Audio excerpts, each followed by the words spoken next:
नमस्कार मित्रांनो, स्वागत आहे आपलं आमच्या लॉ टॉक्स मराठी या चॅनलमध्ये। आजच्या व्हिडिओमध्ये आपण जाणून घेणार आहोत की शिक्षण संस्था कशी स्थापन करायची आणि यासाठी नोंदणीची प्रक्रिया काय आहे।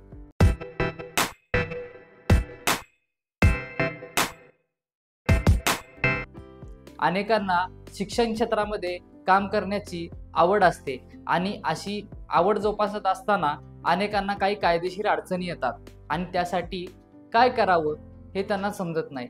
जर अशा एखाद्या व्यक्तीला शिक्षण क्षेत्रामध्ये काम करण्याची आवड असेल तर त्यासाठी त्याला शैक्षणिक संस्था रजिस्टर करणं हे आवश्यक असतं।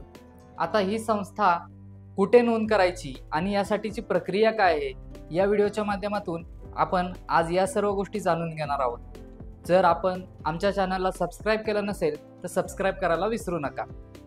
मित्रांनो, शिक्षण संस्था स्थापन करत असताना सर्वप्रथम तुम्हाला कमीत कमी 7 लोकांची आवश्यकता असते। मग याच्या माध्यमातून तुम्ही एखादी संस्था तयार करून त्या संस्थेच्या माध्यमातून शिक्षण क्षेत्रामध्ये मोठ्या प्रमाणावरती काम करू शकता, ज्याच्यामध्ये तुम्हाला शाळा असतील, प्री स्कूल्स असतील, कॉलेजेस असतील किंवा अनेक क्षेत्रातील म्हणजे जसे की टेक्निकल डिपार्टमेंट असेल, वैद्यकीय डिपार्टमेंट असेल, अशा पद्धतीची महाविद्यालये तुम्ही ओपन करू शकता। त्याचबरोबर टेक्निकल इन्स्टिट्यूट्स असतील, त्याचबरोबर फॅशन डिझायनिंगचे काही कोर्सेस असतील किंवा टेलरिंग कोर्सेस असतील, तर अशा पद्धतीचे तुम्ही उद्देश घेऊन शिक्षण संस्था ही स्थापन करू शकता। ही संस्था तुम्हाला 2 पद्धतीने स्थापन करावी लागते। यासाठी 2 कायदे आपल्या महाराष्ट्रामध्ये उपलब्ध आहेत, ज्याच्यामध्ये संस्था नोंदणी अधिनियम 1860 व महाराष्ट्र पब्लिक ट्रस्ट ऍक्ट 1950 हे 2 कायदे, या कायद्यांतर्गत आपण शिक्षण संस्था ही नोंद करू शकतो। आता याच्या प्रक्रियेमध्ये सर्वप्रथम तुम्हाला कमीत कमी 7 लोक आणि त्या 7 लोकांची बेसिक डॉक्युमेंट जसं की आधार कार्ड असेल, पॅन कार्ड असेल, त्याचबरोबर ईमेल आयडी असतील, मोबाईल नंबर असेल, आयडेंटिटी साईज फोटो असेल, अशा पद्धतीची बेसिक डॉक्युमेंट लागतात। जर ही शिक्षण संस्था तुम्ही एखाद्या भाड्याच्या ऑफिसमध्ये सुरू करत असाल तर तुम्हाला तसा भाडे करार पत्त्याचा पुरावा म्हणून द्यावा लागतो। त्याचबरोबर पत्त्याच्या पुराव्यासाठी तुम्हाला जर स्वतःचा घर असेल, स्वतःची जागा असेल तर मालमत्ता पत्रक किंवा 8चा उतारा पत्त्याचा पुरावा म्हणून द्यावा लागतो।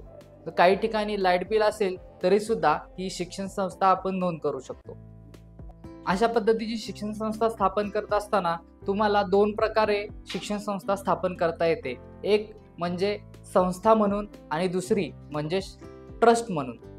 दोन्ही पद्धतीने तुम्हाला शिक्षण संस्था स्थापन करता येऊ शकते। यामध्ये साम्य फक्त इतकंच असतं की रजिस्ट्रेशनची प्रोसेस बदलते, ज्याच्यामध्ये संस्था नोंदणीखाली तुम्ही 2 प्रतीमध्ये प्रस्ताव दाखल करायचा असतो, तर ट्रस्ट ॲक्टमध्ये तुम्हाला फक्त ट्रस्ट डीड ही तयार करावी लागते आणि ती ऑनलाईन आणि ऑफलाईन पद्धतीने दाखल करावी लागते।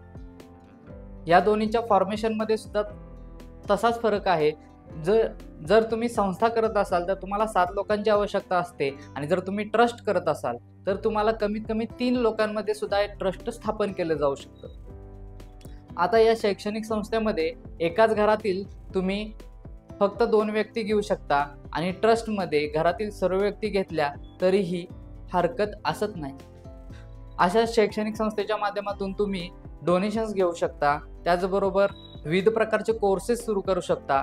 त्या कोर्सेससाठी विनामोबदला किंवा मोफत मार्गदर्शन देऊ शकता किंवा तशा पद्धतीचं प्रशिक्षण देखील देऊ शकता।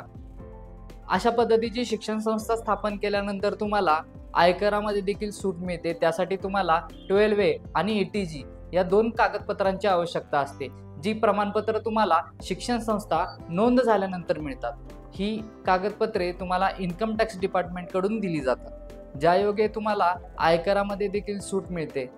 अशी शिक्षण संस्था नोंदणीकृत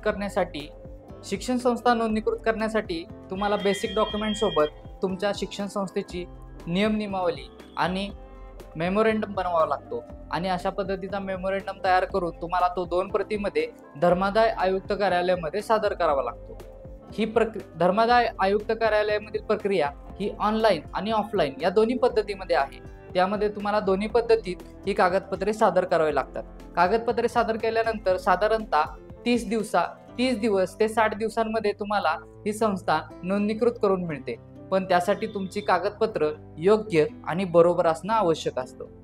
आणि अशा पद्धतीची शिक्षण संस्था ही नोंद केल्यानंतर शासन दरबारी तुम्ही अनुदान मिळण्याकरता प्रस्ताव देखील दाखल करू शकता आणि सरकारी योजनांचा लाभ देखील घेऊ शकता. तर मित्रांनो, जर हा व्हिडिओ तुम्हाला आवडला असेल तर व्हिडिओला लाईक करा आणि जर यासंबंधी तुमचे काही प्रश्न असतील तर आमच्या कमेंट बॉक्समध्ये नक्की विचारा. आम्ही आपल्या प्रश्नांची जरूर उत्तरं देऊ. धन्यवाद.